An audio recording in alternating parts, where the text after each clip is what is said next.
Il Magnifico Rettore oggi ha presentato delle importanti e fattive collaborazioni con la Fondazione Cali Verona e con l'Istituto Ospedaliero Pedersoli. Sì. Vuole raccontarcele? È stata un'operazione, abbiamo fatto per 2 anni di finanziamenti, abbiamo fatto il primo anno, perciò la cifra è molto importante della Fondazione per poter avere delle persone, professori ordinari, ricercatori associati, per istituire nuovi corsi di laurea e in questa maniera poter essere più attrattivi e dare, quello che ho detto sempre, la possibilità di coloro che studiano una materia poter poi lavorare un domani su quello che hanno studiato, non dover purtroppo cambiare la tipologia di lavoro.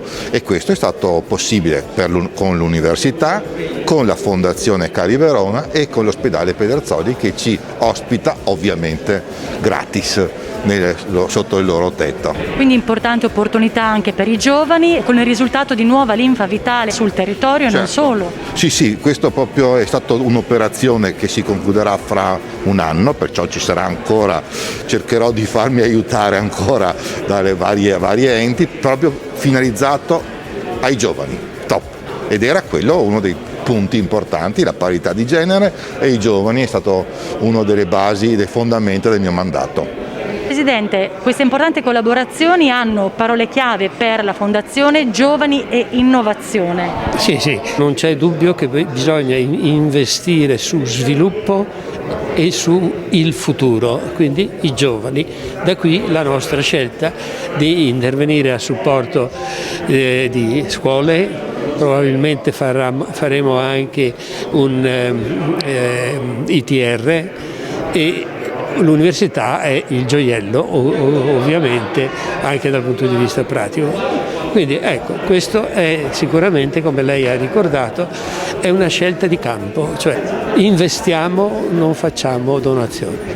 La collaborazione dell'ospedale Pedersoli con il nostro Ateneo dà vita a una serie di importanti e proficue collaborazioni per la formazione del personale sanitario e ricadute sul territorio e non solo. Esattamente, questa è la finalità con cui noi abbiamo voluto intrattenere questo rapporto, crediamo in questo rapporto e vogliamo perseguirlo. Pensiamo che la ritenuta poi sia anche di interesse a livello più alto della stessa Regione Veneto, perché con la qualificazione degli ospedali riesce a dare servizi più puntuali, più qualificati ai pazienti, cioè ai nostri cittadini, che sono poi la ragione ultima del servizio. Direttore, azienda ospedaliera universitaria integrata e Università di Verona sempre più sinergiche, sempre più al lavoro fianco a fianco. Sì, nel senso che abbiamo un unico obiettivo, è quello di far lavorare al meglio le persone, che siano universitarie o ospedaliere, quindi gli obiettivi sono gli obiettivi di salute e di ricerca a cui partecipano sia ospedalieri che universitari.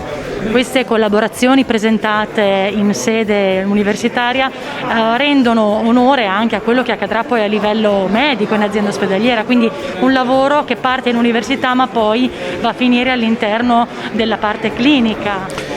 Sì, l'annuncio del finanziamento da parte di Cali Verona di ricercatori e professori per tutta l'area materno-infantile, quindi per l'ospedale donna-bambino, è molto importante, perché porterà sicuramente a un miglioramento e a un ampliamento dell'attività, se prendiamo la cardiologia pediatrica, la neurochirurgia pediatrica, l'endoscopia pediatrica, un valore aggiunto per tutti i nostri bambini.